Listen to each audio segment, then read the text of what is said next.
दर्शक बंधु समस्त को आज कार्यक्रम में स्वागत अभिनंदन जनाऊ। आज आम स्मरण शक्ति वृद्धि परिच्छेद रखीचु वास्तुशास्त्र अनुसार आमर पढ़ा घरटी किपरि हेबा उचित। तबे प्रथमे आम बुझिबा वास्तुशास्त्र या विज्ञान सम्मत कि वास्तुशास्त्र कौन सी वैज्ञानिक प्रामाणिक तथ्य नुहे। आमे साधारणतः पिला मानकु कहू पाठ पढ़ पढ़ पढ़ पढ़ किंतु किपरि पढ़िबो किपरि तार स्मरण शक्ति वृद्धि हेबो से विषय आमे गुरुत्व देई नथा। एई स्मरण शक्ति वृद्धि परिषदरे अनेक गुड़िए वैज्ञानिक उपाय मु बतेथि। आज जो उपाय आम आज जो विषय वस्तुटी नवा वास्तुशास्त्र अनुसार आम स्टडी रूम बा पढ़ा घरटी किपरि हेबा उचित। आमे यदि विश्लेषण करिबा इस जगत रे सजीव हो बा निर्जीव हो समस्ते शक्ति द्वारा परिचालित। सजीव हो निर्जीव हो कोष अछि एवं कोष पर अणु अछि परमाणु अछि एवं से परमाणु गुड़िक शक्ति द्वारा प्रभावित एक कथा विज्ञान प्रमाण करिछि। आमे मध्य आध्यात्मिक भाव रे यदि बुझिबा ता मध्य प्रमाण करिछि परमात्मार आत्मार सृष्टि। तबरी से जाहो ये संपूर्ण ब्रह्मांड शक्ति द्वारा परिचालित या प्रामाणिक तथ्य। पुराणर गोटे छुटिया उदाहरणटी आमे यदि विचार करिबा राम स्वयं रामचंद्र जेतबे वनवास जाइतिले एवं वनवासर समयर कथा लक्ष्मण मध्य से शक्ति द्वारा प्रभावित होई किछि समय पर्यंत रामचंद्र को विश्वास भीतर को नहीं नथिले। मोर स्त्री एवं छुआ को पिलामान मोर स्त्री मां को छाड़ी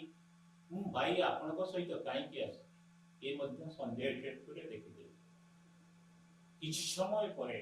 से जेतबे चेतना पाइले एवं स्वयं श्री राम को पचारंती सेतबे मोर एई परिस्थिति काहे की हला। स्वयं भगवान कहती जे सेठी एक दुष्ट शक्तिर प्रभाव रे से गछर दृष्टि शक्तिर एक प्रभाव रे तोर तुमर चिंताधारा एपरि परिवर्तन हला। तेणु यही दुष्ट शक्ति यही शक्ति द्वारा प्रभावित हुई कि जेतबे स्वयं लक्ष्मण प्रभावित होई परितिले किंतु रामचंद्र को ता प्रभावित करि नथे। जेतबे हमर आत्मिक शक्ति सजीवन शक्ति ठारू बलशाली हेइजिवो स्वयं रामचंद्र को परि बलशाली हेइजिवो कोनोसी शक्ति परमाणु शक्ति हमको काम करिवो। किंतु हमर आत्मिक शक्ति जेतबे निर्जीव शक्ति ठारू कमजोर हे जीव जेतबे पराहत हे जीव सेतबे हमर प्रभावित हेबा ताहा कति एनवायरमेंटल इफेक्ट। तेमरि एई एनवायरमेंट भितरे हमर स्टडी रूम टी किपरि भाबरे हबो एवं या फल रे हमर से पढ़िबा घरटा भितरे हमर फोकस कंसंट्रेशन पिलर एवं अटेंशन किपरि भाबरे कंसंट्रेटेड हबो एवं तार मस्तिष्क किपरि सतेज हबो एवं से जहा चाहबो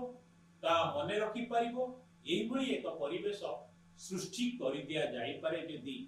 ताहाले आमे हमर मोस्ट इमीडिएट हमर ग्रास्पिंग पावर पिलार बढ़ी जाई पारे एवं तार बुद्धि तार स्मरण शक्ति वृद्धि मध्य घटे। एथिपाई हमकु कौन कौन रखिबा को पड़िबो किपरि भाबरे स्टडी रूम टी तैयारी करिबा ता ऊपर वास्तुशास्त्र हो बा वैज्ञानिक सम्मत हो किपरि भाबरे हेबा उचित ता ऊपर आमे गुरुत्व देबा। प्रथमे आमे स्टडी टेबल टी रहिबो पिला को स्टडी टेबल टी दरकार। खट ऊपर से यदि बसी की पढ़े एवं स्लीपी मोड तार पड़े आसीबो शोइबा को आग्रह सृष्टि हो बेड रो अट्रैक्शन रहिबो तेणु स्टडी रूम रे कदापि बेड रहिबा उचित एवं प्रथमे पढ़िबा घरटी नंबर 1 रे पढ़िबा घरटी उत्तर को हबो उत्तर पूर्व कोण रे हबो किबा पूर्व रे हबो किबा पश्चिम आड़ को घर रो हबो द्वितीय रे मुह पढ़िला बेले को पूर्व को हबो उत्तर मुख ही पढ़ी पारिबो एवं पश्चिम मुख देकी पढ़ी पारिबो ये समस्त वास्तुशास्त्र जहाँ कहूँ वैज्ञानिक विज्ञान अनुसार आम जब देखा ताने वायु प्रचलन एवं वायु प्रचलन जल प्रचलन भल हो विशुद्ध वायु पिला पाइब ऑक्सीजन से भल पाइब जहाँफल कि पढ़ाई आग्रह सृष्टि कर झरका पूर्व पश्चिम मुखरे रही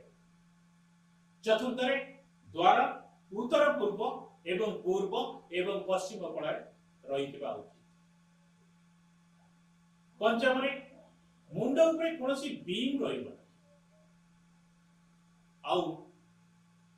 षष्ठ आम जुआड़ की मुह को पढ़ी जुआड़ को मुह करके पढ़ पिला से पटे ब्लैंक वाल बा खाली वाल यदि रहिला तारी रहिबा उचित नुहे खाली कांथ रहिबो नै जेमि खाली कांथ थिबो ताहि भितरे आमे सरस्वती वाग्देवी गणेश फोटो किंबा मोटिवेशनल फोटो गुडी को आमे टांगी देबे आमे एनर्जी पाइबा शक्ति पाइबा एवं स्टडी रूम रे टॉयलेट रहिबा उचित नु बाथरूम रहि पारे किंतु टॉयलेट रहिबा उचित आमे स्टडी टेबल टिकी स्क्वायर साइज रे हबो किंबा रेक्टेंगुलर साइज रे बा उचित एवं आमे दक्षिण पश्चिम रे बही गुडी को कदापि रखिबा ये दक्षिण पश्चिम बही यदि सेल्फ दक्षिण पश्चिम दिगरे हुए से बही गुडी को कदापि खोला हेबो ना गोटे लर्निंग पिरामिड टे रहिले